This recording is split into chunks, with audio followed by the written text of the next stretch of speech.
Hi, folks. This is Joe Firestone for Embracing Democracy. Our topic for tonight is How Can We Make It Happen, Part 9. And my guest for tonight is Dolores Peers, who is Hello, everybody. the co-host of Around the World with Brandy and Dee. And she's also the former vice president for marketing and communications of KRTD Media. And tonight we're going to be discussing the part of How Can We Make It Happen, which deals with trying to break people off the Congressional Progressive Caucus and getting them to organize as independents who would caucus with the Democrats so they can retain their committee positions. And what we're going to talk about is how we might be able to do that. What kinds of methods, strategy, and tactics could we follow to make that happen? We have a few people here already. Kay Ryan is here. Hello, Kay. How are you? And we have a number of people also who have not announced themselves. There's Brandy Weaver, the other half of Brandy and Dee. She'll be in the comments tonight. Hiya, Brandy. And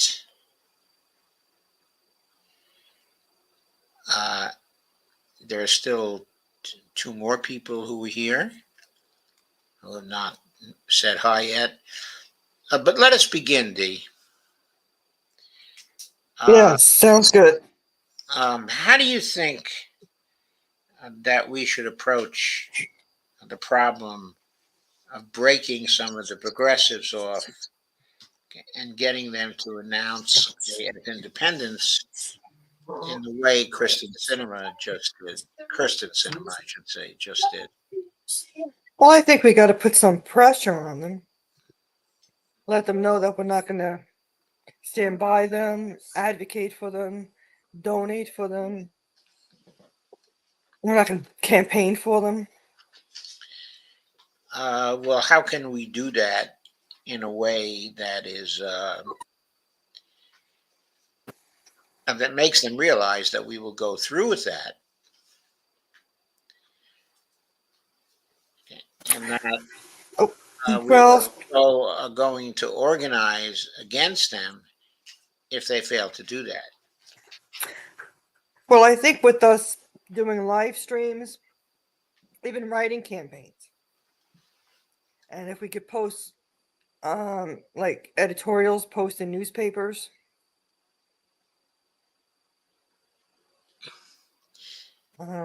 I think the live streamers, the different podcasters, getting on different shows is really big. Yeah, but then again, newspapers makes people more aware too. Yeah, if you can get into newspapers, that can be big for certain. Yeah. Yes, I agree. And letter writing campaigns. Yeah, maybe a letter writing campaign to the people we think should be breaking out of the caucus and into something that's really progressive. Because one thing is very clear: the Congressional Progressive Caucus is not a progressive caucus. Yeah. It is something else. It is a sheep herding caucus. Yeah, a place where they think they could get people who really don't follow so much, but like the term progressive. So they think these people are progressive. But if you pay attention daily and see what they're actually doing, what bills they're voting on and what they're ignoring, then you realize they're not progressives. But there's so many people that just don't follow. they don't realize, and they wake up, say, at election time and think these people are progressives when really they're not progressives. Yes. And that, of course, is our rationale for wanting the ones who are progressive to break out of that caucus. Certainly, Pramila Jayapal is in no way a progressive. Right. She may have written a pretty good bill for Medicare for all, but really, what has she done for us lately? Yes, and that's what we have to pay attention to. What have they done lately? And some of us in our writings said we can get into different newspapers.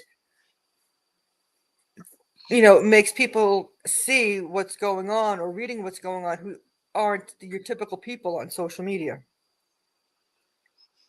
Yes. Yeah. And those are the people we really have to meet. If we get some articles out on that, that should bring a little more light to the question. Right. We can certainly easily make the case that half of the caucus isn't really progressive. Again, like I'm sitting here with the caucus member list of the caucus members, and Pramila Jayapal. Obviously, she's not doing anything for the progressives, and she hasn't been. She's the chair of the caucus. So she could flash that name that she's chair of the caucus, so the people that don't follow daily and just wake up at election time, they see that title. Yeah, well, of course, she was elected as the chair of the Congressional Progressive Caucus. The deputy chair, also elected as such, is Katie Porter. Now, it strikes me that Katie Porter is somewhat more progressive than Jayapal is. And then, of course, there's Ilhan Omar as the whip, but she's not been making very much trouble lately. She seems to be fading into the background, except when she gets attacked by the Republicans. So maybe she's trying to gather her strength up for the next round. Maybe so. But she knows they're going to be after her, so let them start. She had a bit of a tough race this time. Right. And she spent a lot of money. So maybe now she's just thinking about trying to renew her coffers. Yeah. So then there's the chair, the chair emeriti. There are 3 chair emeritis. There is Raul Grijalva from the 3rd District of Arizona, and Barbara Lee from the 13th District of California. Okay. Now, with Nancy Pelosi gone as Speaker, she might be a lot more inclined to go independent and to be part of an independent bloc.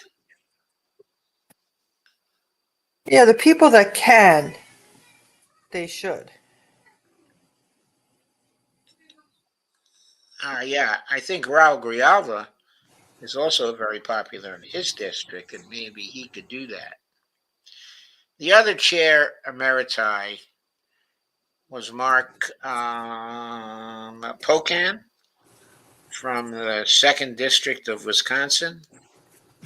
He's never seemed to me to have much of a backbone. as a progressive. Okay, then we have the vice chairs. Well, we have Jamie Raskin. I suppose I have a soft spot for Jamie Raskin because his father was a very famous, what was then called a liberal during the 1960s and 1970s, Marcus Raskin, a very prolific author who wrote some very good stuff on the environment and very good stuff on the Democratic Party also. He's been pretty active as a congressman also and has done some good things. Maybe he would go and maybe not. I don't know. And then he's the vice chair for policy. And then there's Joe Neguse, who's the vice chair for new members.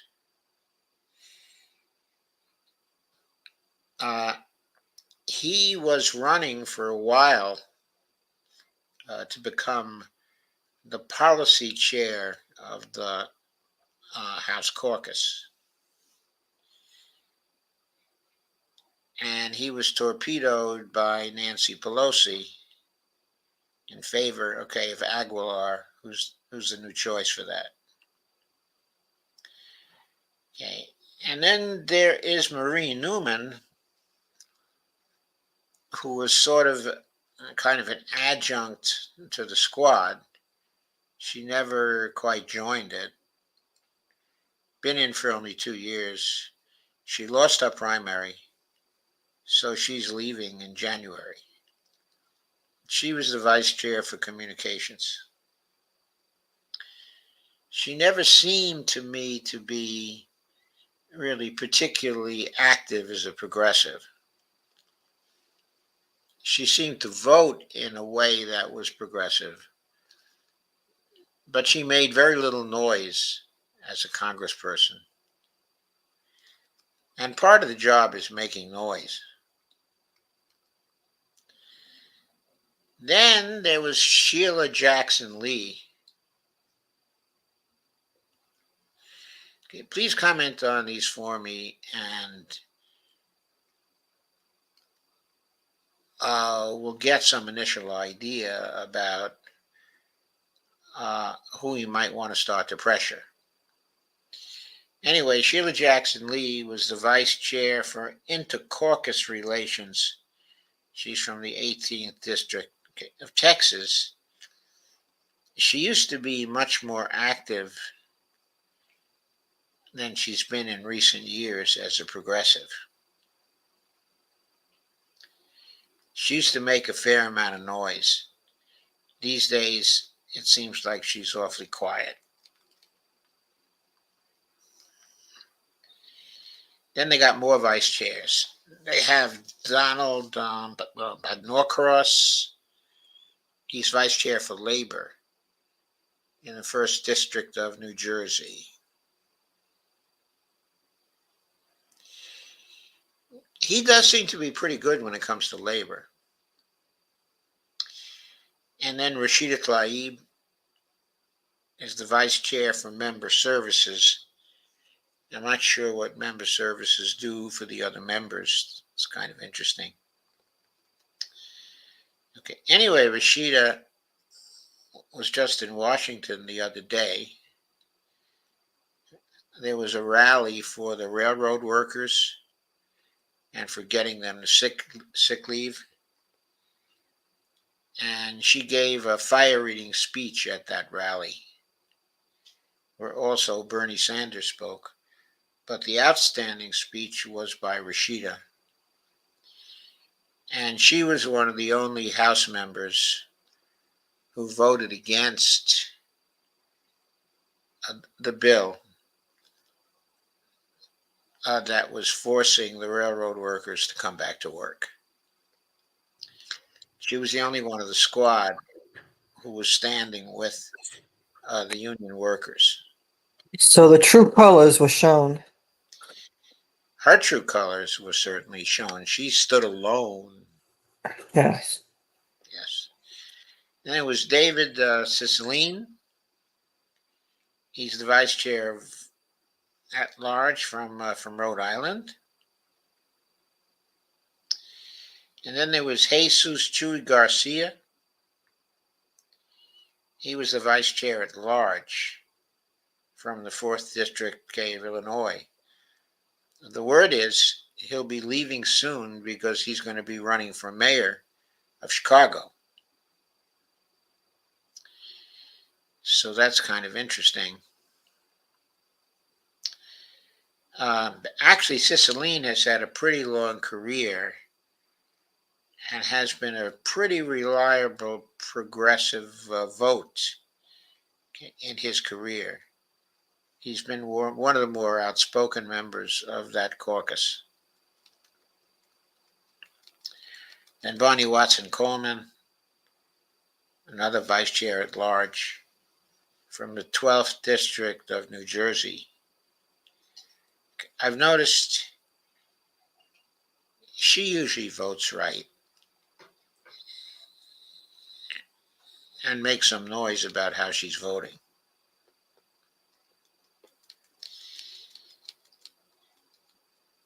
Okay, have you seen anybody that we should not approach so far?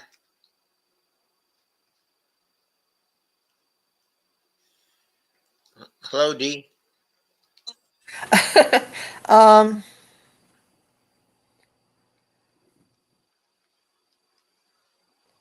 Thinking about that. Do you think we should just approach them and see where they'll go, even if we really don't think that they would? Well, I think we're facing a situation where there aren't that many of them who are going to go. In other words, maybe somewhere between 30 and 50 might possibly be persuaded. I'm all for talking to people, who are among those 30 to 50 with the expectation that many of them would never consider doing that. But when you get beyond those 50, I think there's virtually no chance. Like if you, get on to Catherine Clark, somebody like that, Hakeem Jeffries, uh, I don't think those people are going to become independent, especially since those are the two of the three leaders that were selected by Nancy Pelosi to back Right. leadership. Right. So I mean, the 30 to 50. Even if we went with the 50 from there, then Okay, so it's among kind of like a weeding process. so among those I named thus far, were there anybody who should not be? Is there anybody who should not be in the 30 to 50? I think I'd probably say Pocan, that he's a waste of time. I may be doing him a disservice. Okay, I think Jayapal's a waste of time. So far, of those I named, okay, it strikes me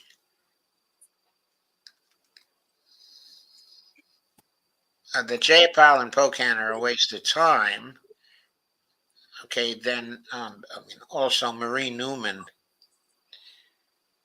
is not in it anymore.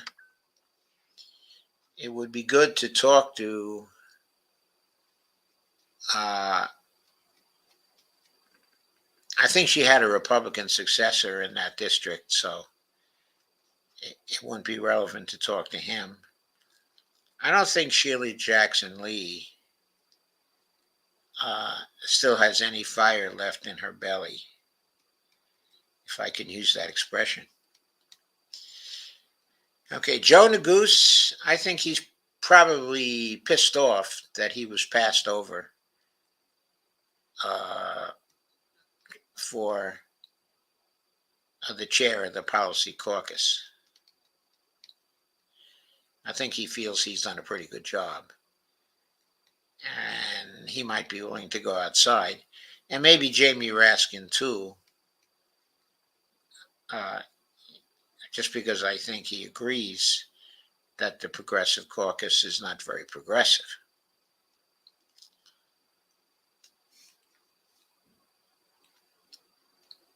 So that means we're up to 4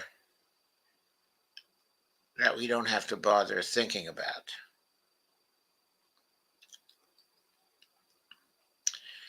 Among the next group of 4, which was Norcross, Tlaib, David Cicilline, and Chuy Garcia, well, Chuy Garcia is leaving.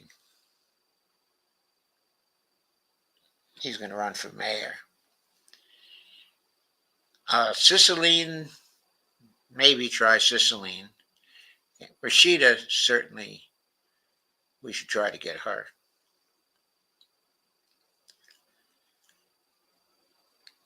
Okay, I'm not sure of Norcross. He's pretty good on labor, but he may feel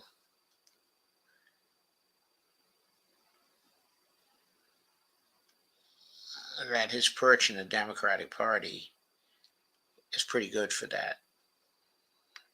So I would put him as a maybe. So maybe Tlaib, and Cicilline would be in those we would talk to, and Norcross and Chuy Garcia would not be in. And Bonnie Watson Coleman, it seems to me, is probably one who bears talking to because she almost always votes right, as far as I know. In other words, she seems to be a real progressive line type of voter.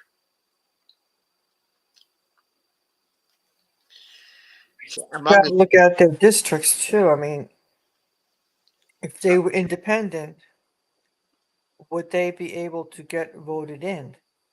You know? I think they would make that case themselves. If we approach them, they will tell us, there's no way I could win my district if I wasn't a Democrat. Right. I mean, they'll just come right out, and tell us that. That may exclude them.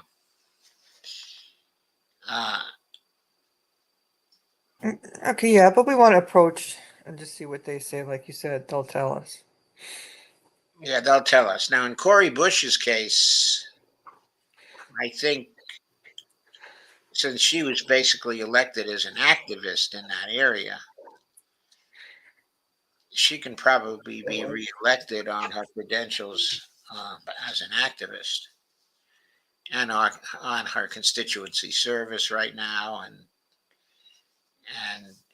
she's certainly one of the more active of the progressives. So she'd probably talk to her. Then there's Debbie Dingell, who still seems to have a world of fire in her belly. So I think we should talk to her. Okay, Veronica Escobar. I think she's pretty good also, from the 16th District of Texas. Okay, Mondaire Jones, we don't have to worry about anymore because he lost in that horrible affair in New York State. Where Sean Maloney pushed him out of his district. He was going to run against him. So he pushed him out into a district in the city. Mondaire Jones did pretty well there, but he was a fish out of water. He came in 3rd. And as an incumbent congressman in the other district he came from, he probably would have won. But anyway, that's neither here nor there. He's, can't be spoken to anymore because he's not a congressperson. So then there's Ro Khanna. I think Ro Khanna is an interesting case because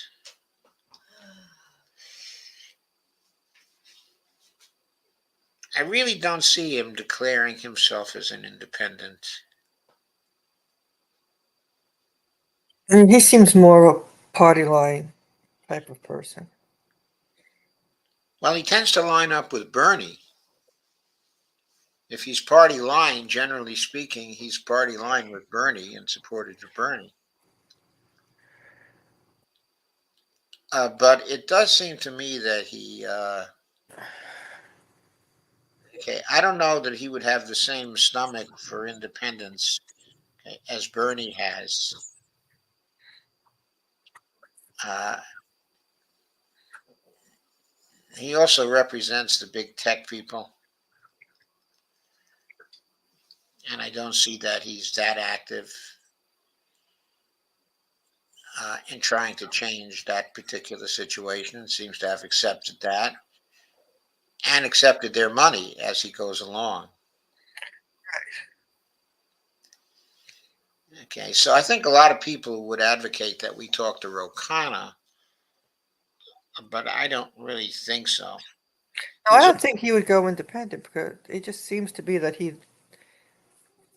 he's beholden to that D next to his name, and he's got, like you said, the tech companies. He just seems to be an insider for some reason, even though he goes with Bernie, which, like you said, Bernie. But on the other hand,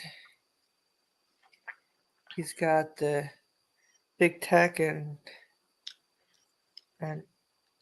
he'd lose a lot if he went independent. And would people vote for him as an independent? He wouldn't have his tech support because they're with the Democratic Party. Yes. And we don't want him to. We wanted him to dump the corporate funding. Yeah, and he wouldn't want to dump the corporate funding. Right. We're really looking for people who would be willing to dump the corporate funding. Okay, Lloyd Doggett is next. He is one really bright guy. There are people who think that he's the smartest person in the Congress, which is kind of interesting because he's had a quiet career. He's a former physicist. Anyway, though, he's never seemed to be that independent. He seems to be more a party functionary. If I recall correctly, he's a committee chair or a subcommittee chair. It has certainly risen high, in the party. Okay, I don't see him as entirely bought out by the corporate world, however, but I still don't think he would want to go independent. Next guy is Andy Levin. He was just beat by the likes of APAC, both their PAC and their super PAC. I think there was some DMFI money against him also. They painted him as anti-Semitic because he was for Palestinian rights. The guy was a president of his temple, and they painted him, as anti-Semitic.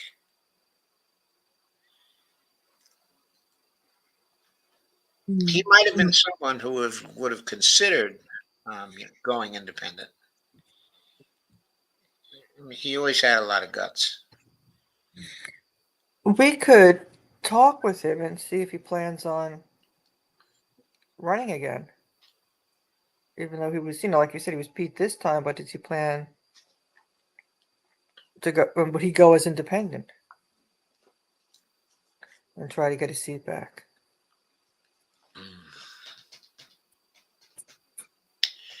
He would have to run a campaign against the woman who beat him, and really run on the issue of dump the corruption. Right.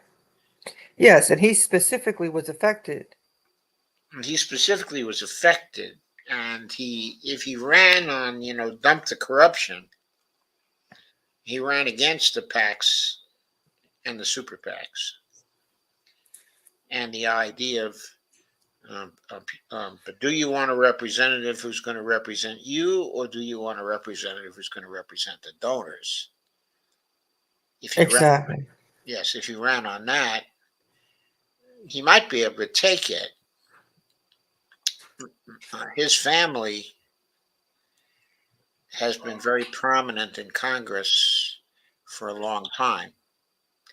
But Carl Levin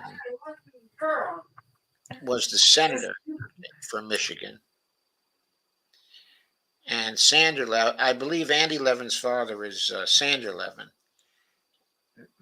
Sandra Levin was the brother, okay, of Carl Levin. Okay, is the brother, okay, of Carl Levin. I think he's still alive. And he was a lefty congressman for a very long time. And Andy took over his seat, I guess maybe 3 terms ago or something like that. So that family has stood for workers, has been rather on the side of peace negotiations, when various wars have occurred.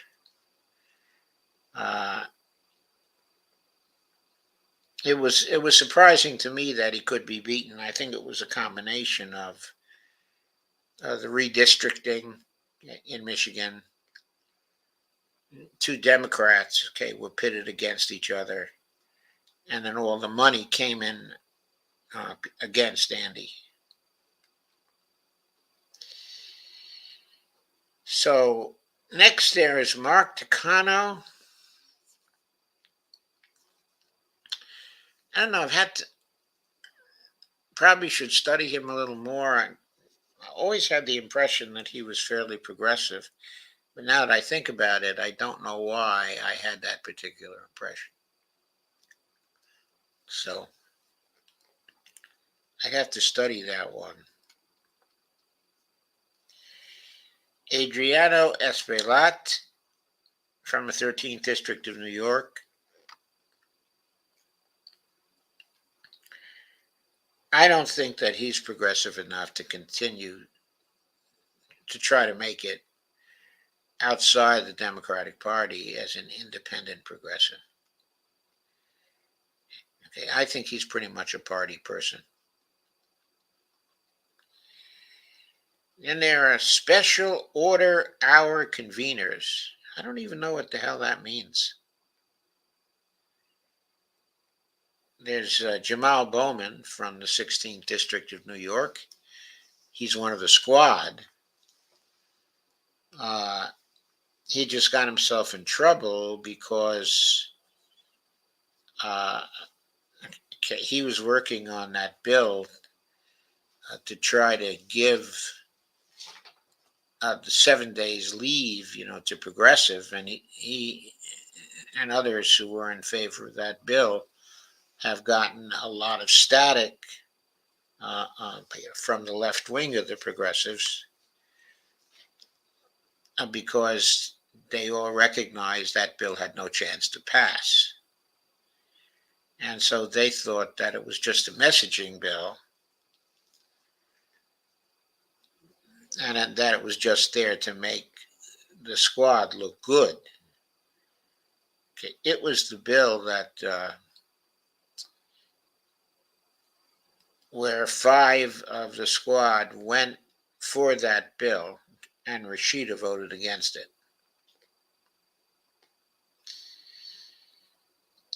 He's definitely someone we should ask.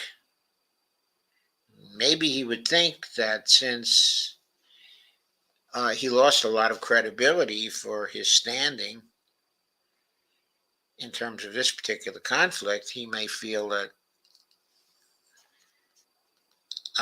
maybe he's got some reputation to restore, or maybe he fell into a trap there. He may be worth contacting. I think he has a pretty safe district, so I think he's going to be around for some time. And Teresa Leger Fernandez, 3rd District of New Mexico, I don't have much of a feel for her. Except I'm pretty sure she wasn't a corporate candidate. And she made it on her own with small donations. Executive board member at large, Jan Schakowsky. She's pretty lefty on many things, but I think she's too much the establishment, to consider doing this. By the way, now that I think of it, even though Debbie Dingell has a lot of fire in her belly, she may be too establishment to consider doing it also. Let me think. Debbie Dingell does have the Dingell name. Yeah, she has the Dingell name, but that name also is deeply tied to the Democratic Party. There was John Dingell Jr., who she was married to, and then the original John Dingell, who, if I recall correctly, was the first to propose a single-payer bill in Congress back during the Roosevelt administration.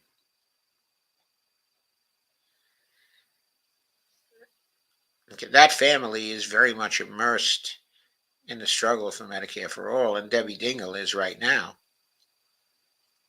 She was also co-sponsor of the Green New Deal stuff.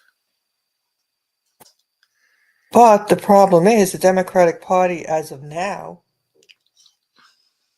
is not even going to do anything where the Green New Deal or Medicare for All is concerned. Yes. I mean, you can say all you want, but they're not going to do anything. Right, but the family tie there to the institution of the Democratic Party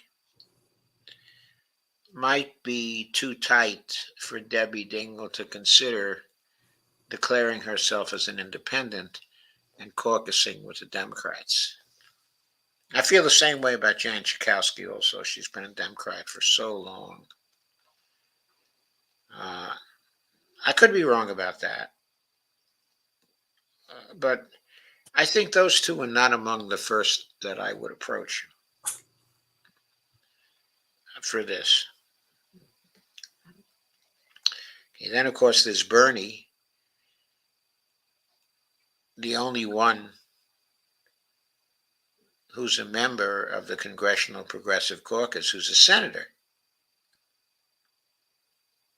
He joined, of course, when it first was formed, and he never left the caucus, even when he became a senator.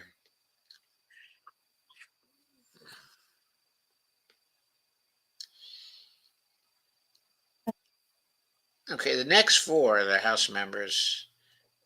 Alma Adams. I suppose I should probably be sharing this with everybody.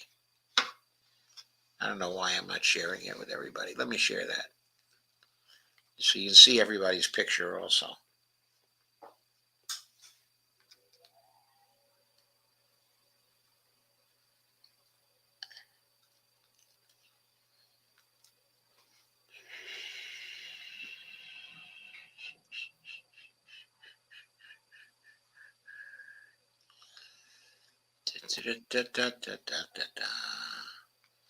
Here we are.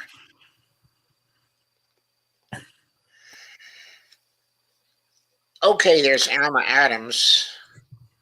I think she's from, North Carolina. That's what I thought. I don't have a real fix on her. The same applies to Eddie Bernice Johnson.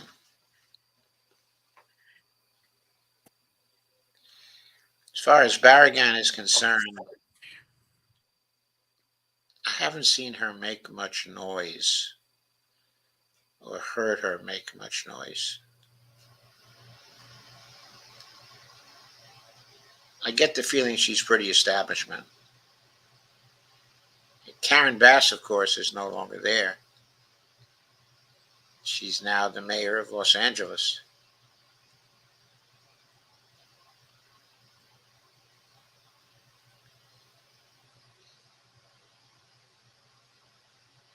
Have you any feel for Eddie Bernice Johnson?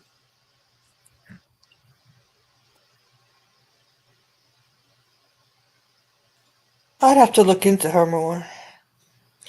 Some places, especially Texas, is you just don't know. There are some areas of Texas which are pretty lefty, though. Just a few. I mean, it's very uncommon in Texas. Right, so you have to pretty much watch what you do. Yeah. You have to be very cautious. Okay. Don Beyer is a reliable progressive vote on various things, but he's also a reliable administration follower. He was a big follower of Bill Clinton. He was formerly an auto dealer. He made a lot of money as an auto dealer. He became lieutenant governor of Virginia, Hmm. and he was a fundraiser for Bill Clinton. Oh, so he's really like an inside guy. He's an inside guy. He tends to be more left than most of the insiders, but at bottom, he's an inside guy. He became ambassador to Switzerland for his fundraising activity. Uh, I think that's a really plum spot, you know, as a reward for fundraising. Then there's Blumenauer, the third district, of Oregon.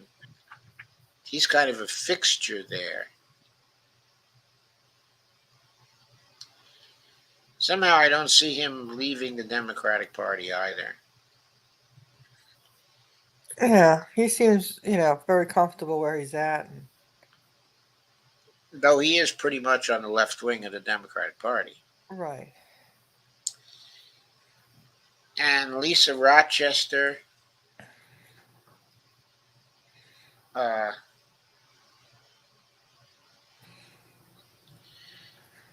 I get a bunch of fundraising emails from her.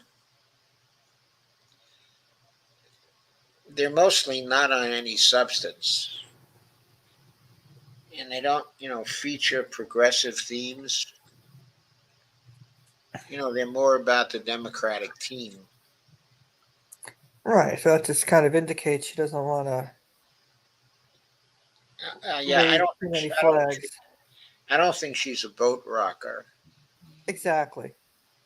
And also Suzanne Bonamici, I don't think she is either. So the four we've just gone over, much less likely to stray from the Democratic fold, I think. Brendan Boyle of the 2nd District of Pennsylvania.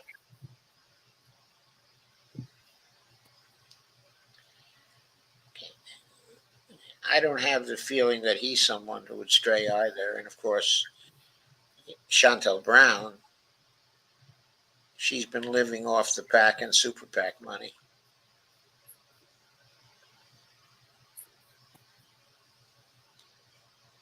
And both Troy Carter and Andre Carson seem to be pretty much establishment people.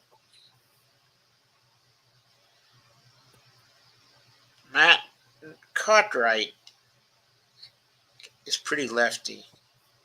He just won in Pennsylvania in a tight race. I don't think he was expected to win, but he did. I don't know if he's over on the left enough, but I think he's someone who certainly should be talked to about this. Sheila Sherfilis McCormick. She's lefty. She's pretty new. I think she was reelected this last time. She's supported by Jen Perelman, okay, who really likes her. On the other hand, she's not a squad member, hasn't been associated with the squad.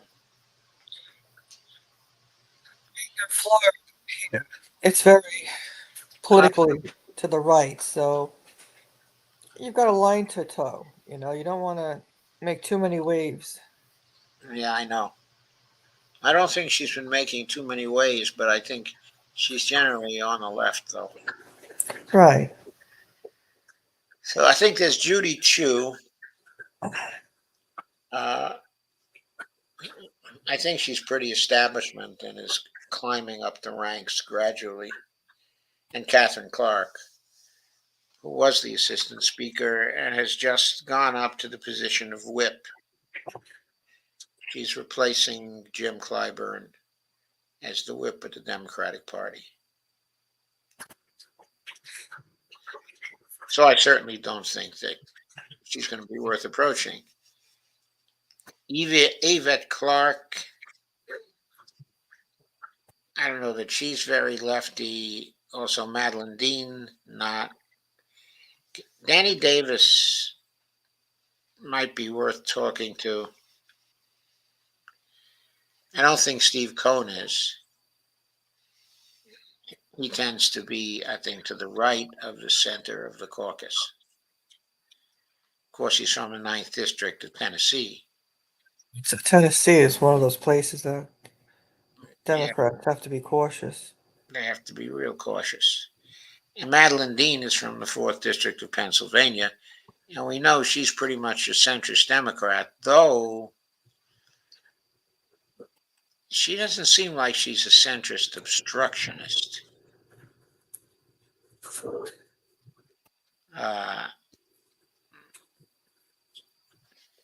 I think she's the right of center, but also it's much more congenial. But still, I don't see her leaving the Democratic Party. Peter DeFazio is now gone.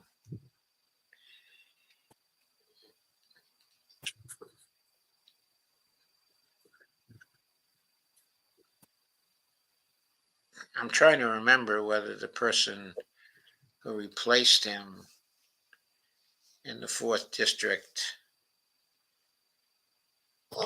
is fairly progressive.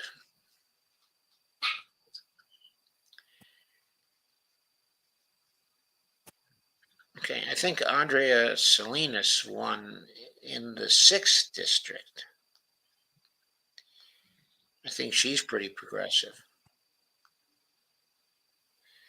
Peter DeFazio is on the progressive side too, but he would never have left the Democratic Party, even if he hasn't, simply retired.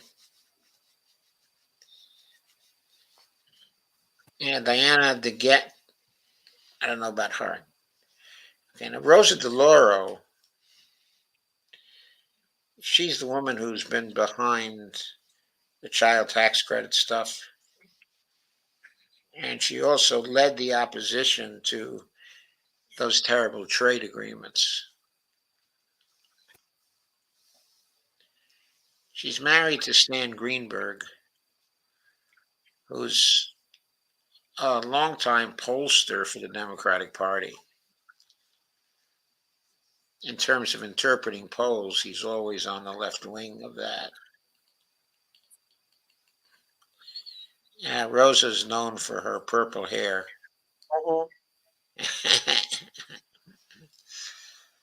And the unusual outfits that she wears.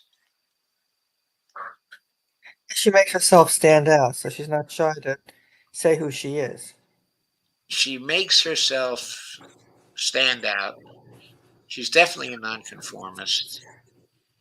She's on the left in terms of the legislation she suggests and supports.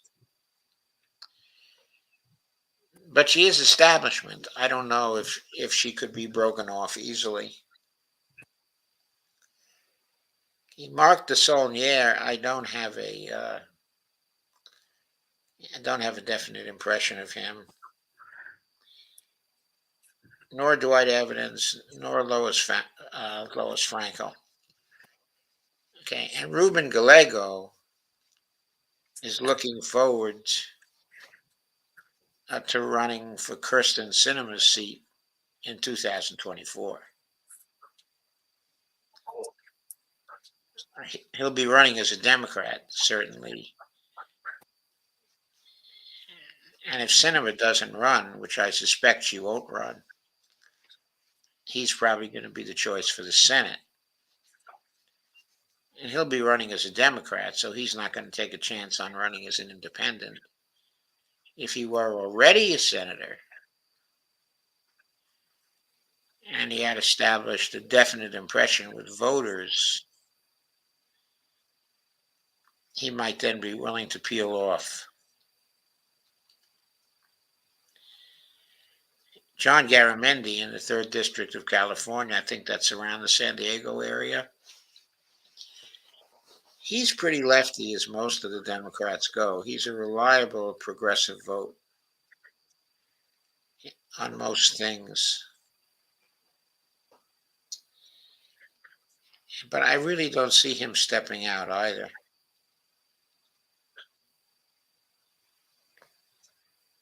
In fact, in support of this idea, the more we go through the people, think about who they are, I really don't see very many who might step out, even those who tend to vote, for progressive things. There's Sylvia Garcia in the 29th District of Texas.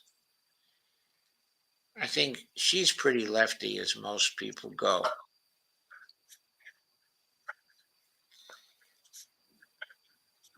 I think Jimmy Gomez is pretty corrupt,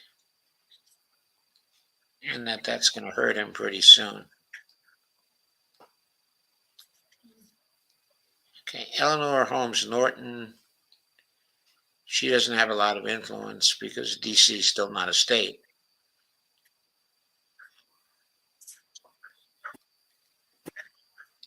And I don't think she's going to run as an independent in DC. Or too well for. Yeah. I don't have a clear impression of Sarah Jacobs, but she hasn't been making noise as someone who is squad-like.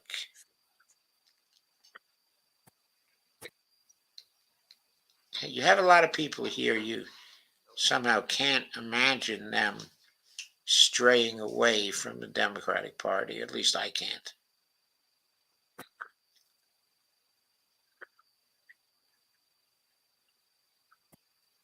I don't know much about Kai Kahale. I think he's the one who took over Tulsi's seat. He's basically a newcomer.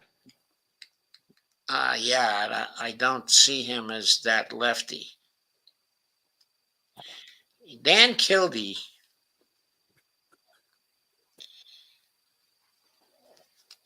Oh, I guess I don't see Dan Kildee as abandoning the Democratic Party either to go independent. He's fairly lefty, though.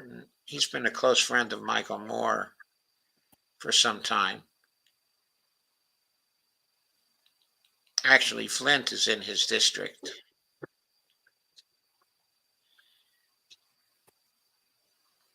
Andy Kim from New Jersey. He's an Obama alumnus. Used to work for the White House under Obama. He couldn't even be brought around to the support of Medicare for All by some of his constituents in Jersey.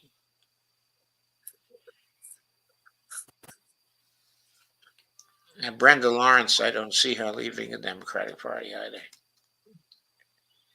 When you think about it, it's really hard to find people. There's Mike Levin of California.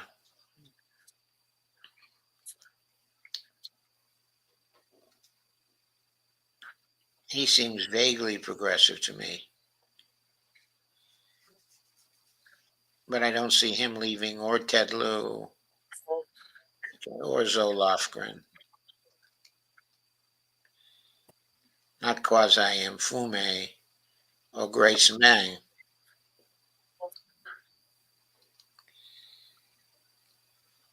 And Carolyn Maloney got beat, so she's not going to beat it. I don't even think they're at 30. I was estimating 30 off the top of my head. I think we're probably running about 10 or 15 now. Okay, now McGovern, he's pretty much on the left side of everything. But he's also chairperson of the Rules Committee. And I don't think anyone is objecting to him continuing in that spot. I don't know if he could get away with becoming independent and continuing as chairperson of the Rules Committee.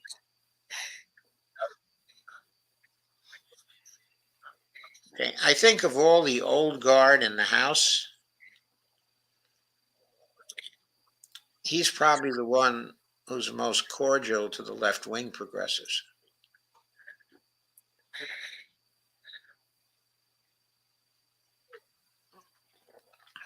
But I don't see him standing with them as independents. Now, Grace Meng is someone beholden to Hakeem Jeffries for her support. So I don't see that working either.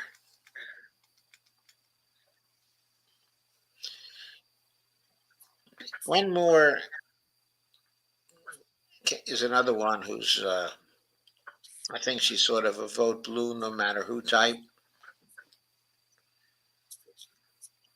She's had a bit of a tough time in Wisconsin because the Republicans are always looking to knock her off. So she's always got to watch her back. Yeah, she's always got to watch her back. And then Joe Morrell, he's another one who's not known for being very progressive. Jerry Nadler, who just won, he won over Carolyn Maloney. They were pitted against each other after redistricting. He's one of the most lefty of the old school Democrats. Yet I don't know if he would declare himself an independent.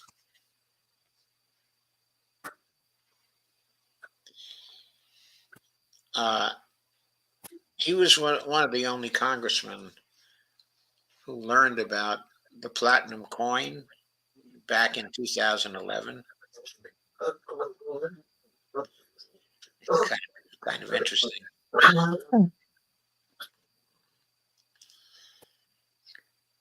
Grace Napolitano, not sure where she stands. And of course, there's AOC. Okay, Jimmy Panetta is, I think he's pretty right-wing Democrat. Okay, Frank Pallone is too high up in the Democratic power structure to stand as an independent. Shelley Pingree of Maine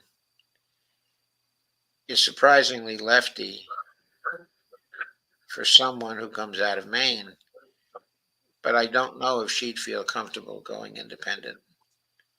She should probably be asked, though. Right. Lucille Roybal Allard has retired and been replaced by someone else. She was a real close friend of Nancy Pelosi's. Then, of course, there's Ayanna Pressley. Would she leave? I don't know. Okay, Brad Sherman, he would never leave. Adam Smith would never leave. Darren Soto would never leave. Melanie Stansbury is a new person, okay, who got elected. She should probably be approached, just because we don't know where her sentiments lie. She was running a pretty lefty campaign, though.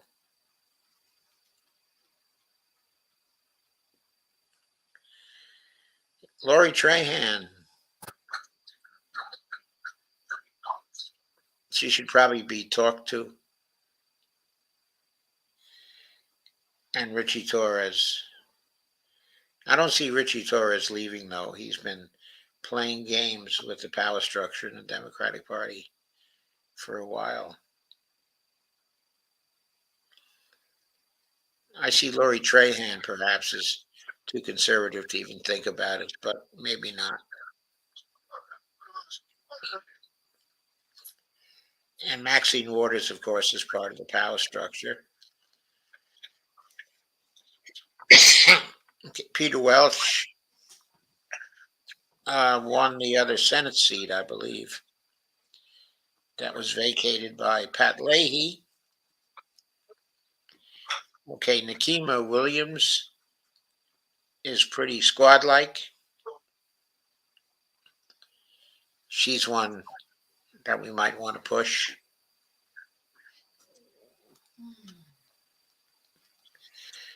And John Yarmouth, of course, has retired. And I don't know whether the Democrats held his seat even.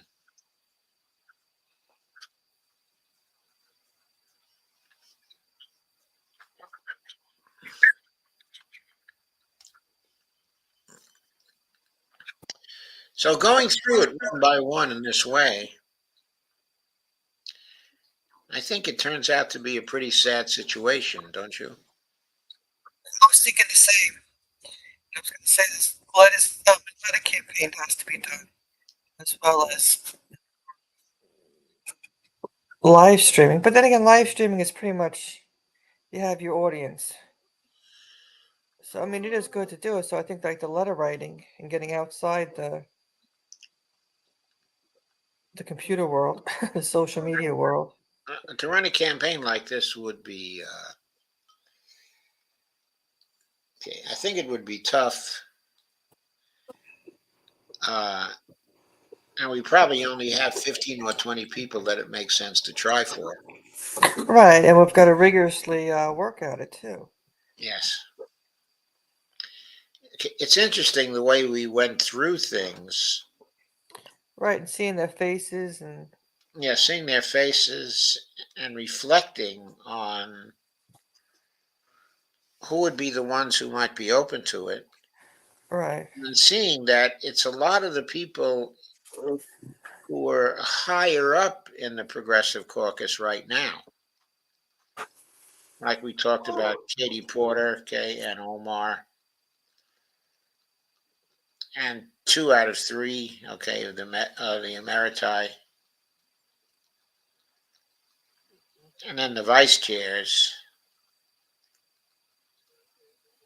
And we did pretty well among the vice chairs. And pretty well among the deputy whips. But then things really fell off kind of fast.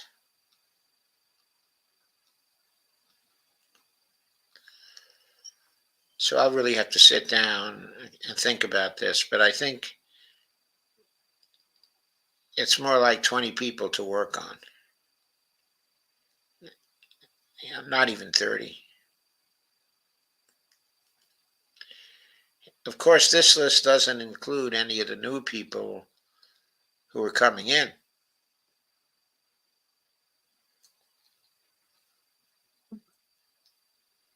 Right, and the newer people are trying to find their way. Yeah, the newer people are trying to find their way, but some of them are pretty fiery. And we'll just see how it plays out. Yeah, there are at least 3 or 4 who are pretty fiery.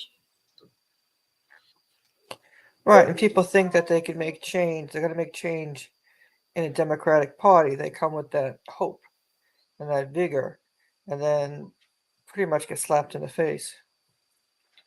Yes, Summer Lee and Delia Ramirez, okay, of Illinois. Also, Chris DeLuzio, but I don't see him going independent. I see him staying as Democrat because of the union support, strong union support that he has. Uh,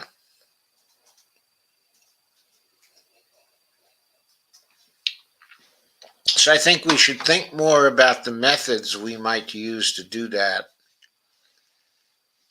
I'll try and come up with a harder list for next time for who it seems to make sense to bother about this.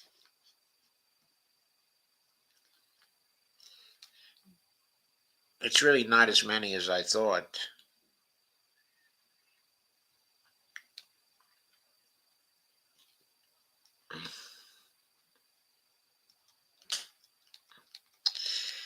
Okay, let's take a look at the comments. Okay, then we'll wind it up for tonight, okay? Sounds good. Sounds like a plan. Sounds like a plan. How do you like this series in terms of what we're learning from it? I like it because, especially like tonight when we saw the faces and the people and we discussed each one, it makes you think more and really ponder about what's effective, what's not effective, what we can do, how we can do it. Okay, let's take a look. I don't think we've gotten too deeply into how we can do it yet. We've made a few assumptions and mentioned a few things, but we really haven't thought about it in terms of coming up with original ideas about how we could approach getting them, to just give up working in the Democratic Party is a bad job. So that's another, that's another thing. Okay, let's check the comments. Steve Wolfman says, D, I signed the Kurd petition. Thanks. The Kurd. Great, that's really good news. Yeah, they need all the signatures they can get. Okay, where can I find the petition? I was so. Well, actually, we do have it inside the chat. And actually, Inside the chat, so I just click on the link. yeah. I can get to it. Okay. Brandy says they need to break away from the party. Yeah, that's what we think, but boy, going through all this, we wonder how many of them would be ready to break away from that party. Kay says, in my opinion, we all need to break away, but we can't do that in Ohio. Brandy says, Katie has her good points when it comes to pharmaceuticals. She also has her good points when it comes to banking.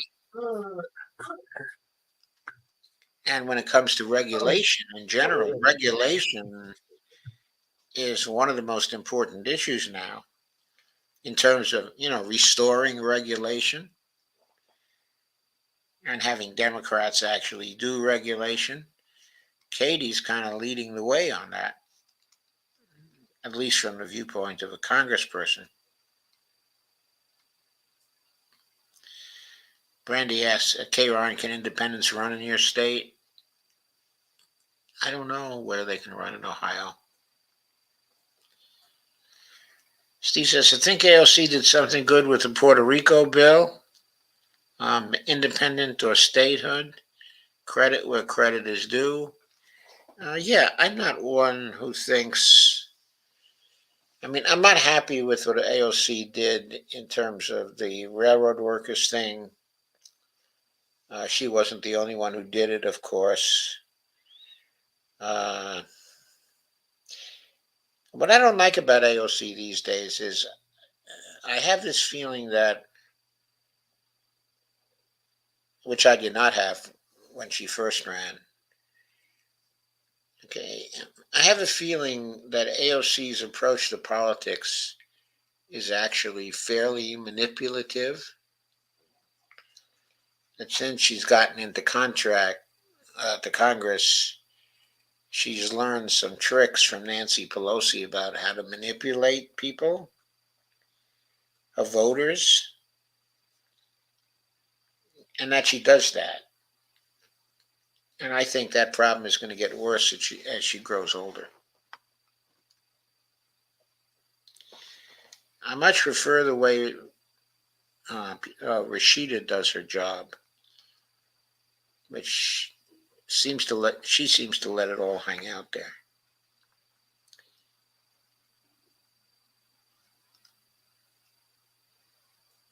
It's really sad because where AOC is concerned, a lot of people really gave money to her. She was, ran with, had Bernie Sanders there and that whole Bernie group, and everybody was so with her. And, Jimmy Dore had her on his show, and, so many people had her on their shows. And, there was so much energy around her that now she's just. Yeah, there was so much energy around her. A lot of that energy is gone, and a lot of it is gone because she doesn't really stay in touch with her voters, okay, in the sense that if an issue arises where what she's done seems questionable to people, where she explains to the voters why she did it and what they're looking from her in in those situations, it's just that she be honest. Okay, in other words, a lot of her constituents, even if they disagreed with her about why she was doing one thing as opposed to another, if she was just straightforward with them, they'd simply say, "Oh, well, I guess we disagree on this issue, but we appreciate her honesty and we'll move on." I think that would work in her constituency with her people, but I don't think she trusts them enough to do that. So she's always looking for ways to structure or explain things which tend to rationalize actions that on the surface don't seem right to people. Okay, I don't see Rashida doing that. She doesn't. Yeah.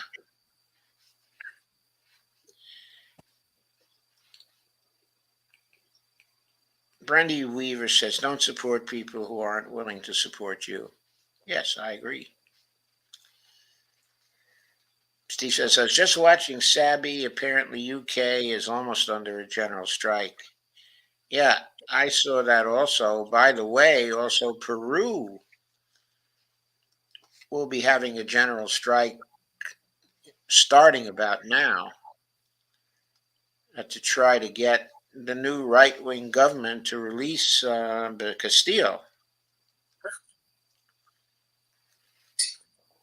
Kay says, yes, UK is not happy. Steve Wolfbrand says it can't hurt to ask.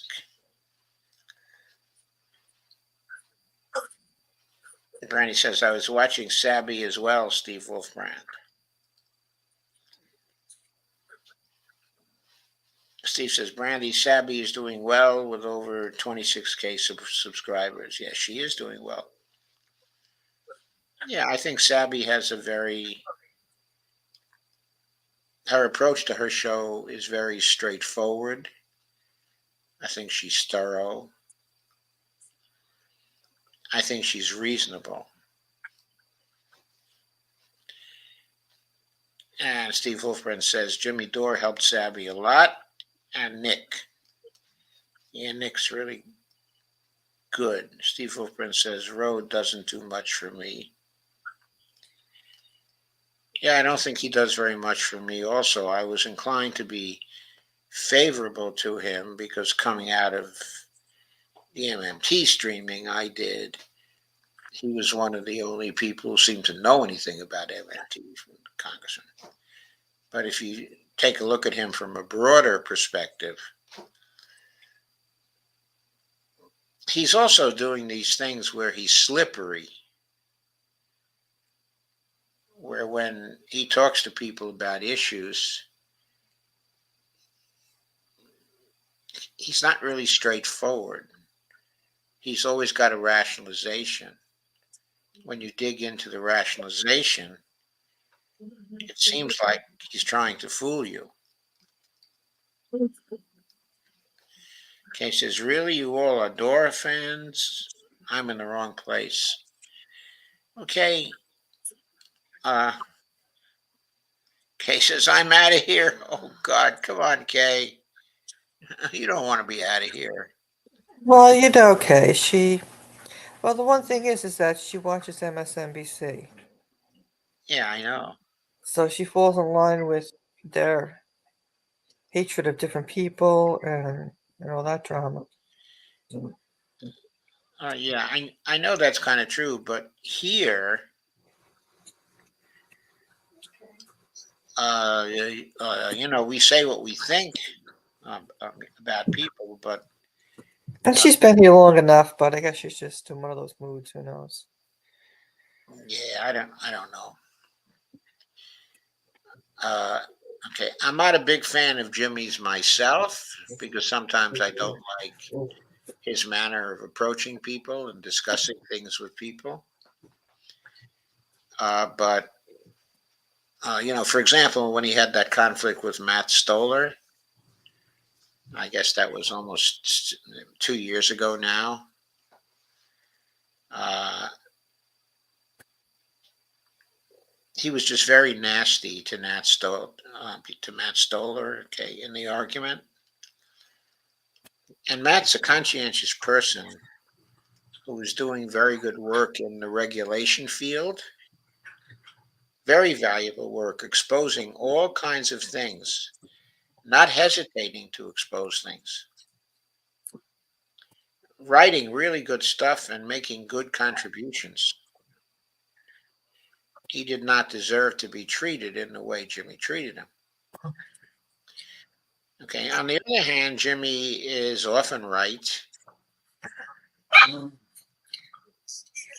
I think he's honest about what he thinks. And I respect his persistence. Right, there's like people who may not agree with the people, but if they're speaking honestly and what they personally feel,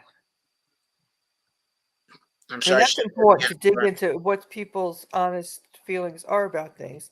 And he's had Aaron Matei on a lot too, and he has people that I like on. He has a lot of very good people on that I have great respect for. Okay, and he does well with many of them also.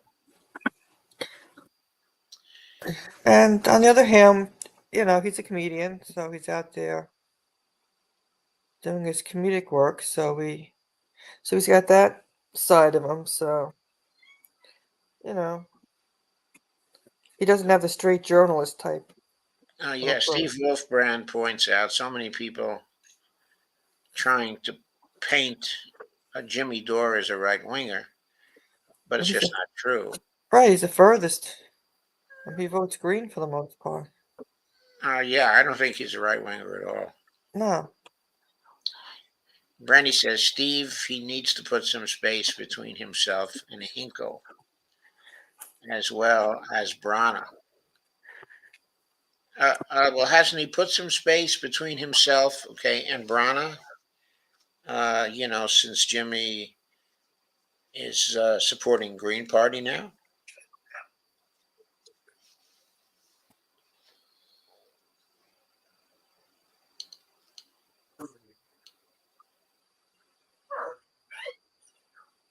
And Steve Wolfbrand says, Randy, I agree. Steve says, especially Brana. Brandy says, so Hinkle choked on his foot today? Really, what did Hinkle do today? More Nick. Less hair and Brana. Whose hair is Hinkle hair? Brandy says, yes, Steve. Heard that Jimmy talked about the death of Sane Progressive today, but I can't find it. And Steve says Maxine Waters did some great stuff, calling out the CIA back in the Iran-Contra days. I will always love her for that. Bernie says, yeah, I don't see that many that I think would be willing to defect. Yeah. The CIA smuggled tons of crack into my city back then. Steve says, agreed, Manny, not many at all. Doc, at least you're thinking and trying. Well, yeah, Steve. And that's my identity. Steve says, I want to date AOC. I think she's got a boyfriend. I think she has a partner. More appropriate to say she has a partner, not a boyfriend. Okay. Brandy says Peru is popping off. Yes. Yes, I hope they can stay the course down there, but there's going to be terrible repression. But I think this is their chance to throw off the right wing entirely and just get rid of it. This is their chance if they can stay the course. Steve says, that's a mess, Brandy. Brandy says, yep, I'm sure the CIA has played a role in it. Oh, yeah, me too. It's absolutely a CIA type of coup. I mean, they've been working from the same playbook for years. They go all through those Andean nations. They use the same playbook. Steve says AOC is Puerto Rican, so she should know what the people there want. I think she does. Steve says Kay will be back. Yeah, I think Kay will be back too, but I'm sorry that she has that attitude. In other words,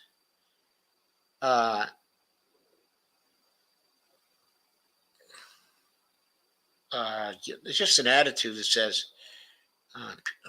I won't work with somebody because this. It's like, it's just this cancel culture attitude. I don't like this cancel culture attitude. And maybe I shouldn't even say it's cancel culture because I'm not even sure I know what people mean by cancel culture. But just this idea of, on very superficial grounds, just not making a balanced evaluation of someone.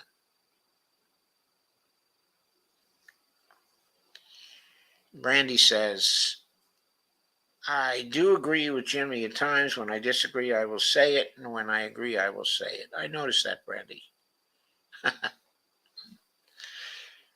Okay, folks, I think that does it for tonight. We have reached the end. Thank you for coming. And thank you for the discussion. And thank you, Dee, for being my co-host tonight. Thank you, Joe, for having me. It was a pleasure. And thank you, Brandy, for all your comments. Thank you, Steve, for all your comments as well. So I guess it's thank you and good night, everyone. Yes. Thank you and good night, everyone. And I'll see you tomorrow. Tomorrow's Friday. I'm still here Friday at 9 p.m. Sounds great. And I think I'm going to do more of this. I think we're going to do a part 10. I'm going to get a little more precise about which ones I think might break. And let's see if we cannot generate some very original ideas of how to approach them. and how to get them thinking about it. Sounds good. That would be an accomplishment. Thanks a lot and good night.